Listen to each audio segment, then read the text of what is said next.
स्वामी विवेकानंद कर्मों में अनासक्ति को परिभाषित करते हुए कहते हैं कि गीता का मूल सूत्र यह है कि निरंतर कर्म करते रहो, परंतु उसमें आसक्त मत हो।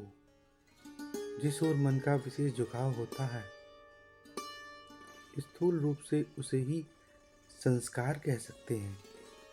यदि मन को एक तालाब मान लिया जाए तो उसमें उठने वाली प्रत्येक लहर जब शांत हो जाती है तो वास्तव में वह बिल्कुल नष्ट नहीं हो जाती, वरन चित्त में एक प्रकार का चिन्ह छोड़ जाती है तथा ऐसी संभावना का निर्माण कर जाती है जिससे वह लहर दोबारा फिर से उठ सके।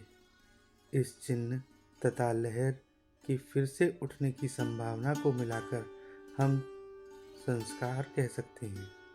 हमारा प्रत्येक कार्य, हमारा प्रत्येक अंग संचालन, हमारा प्रत्येक विचार चित्त पर इसी प्रकार का एक संस्कार छोड़ जाता है, और यद्यपि ये संस्कार ऊपरी दृष्टि से स्पष्ट न हो, तथापि ये अज्ञात रूप से अंदर ही अंदर कार्य करने में विशेष प्रबल होते हैं।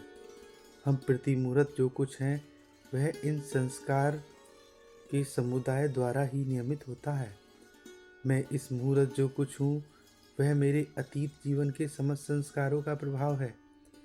इसे ही प्रकृत दृष्टि से चरित्र कहते हैं, और प्रत्येक मनुष्य का चरित्र इन संस्कारों की समष्टि द्वारा ही नियमित होता है।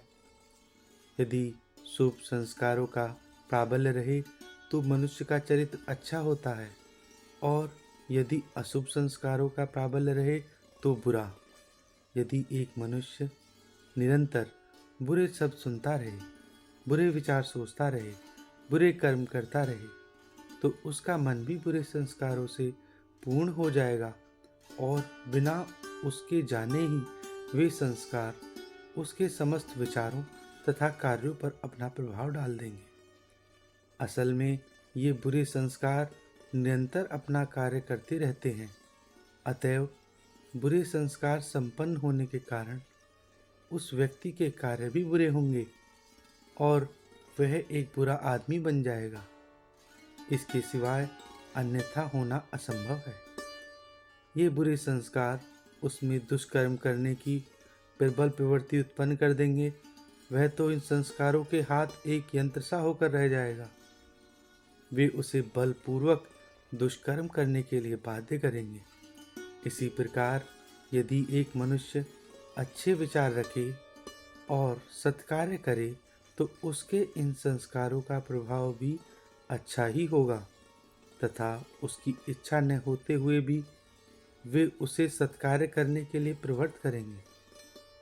जब मनुष्य इतने सत्कार्य एवं सच्चिंतन कर चुकता है कि उसकी इच्छा न होते हुए भी उसमें सत्कार्य करने की एक अनिवार्य प्रवृत्ति उत्पन्न हो जाती है, तब फिर यदि वह दुष्कर्म करना भी चाहे तो इन सब संस्कारों की समष्टि स्वरूप उसका मन उसे ऐसा करने से फौरन रोक देगा।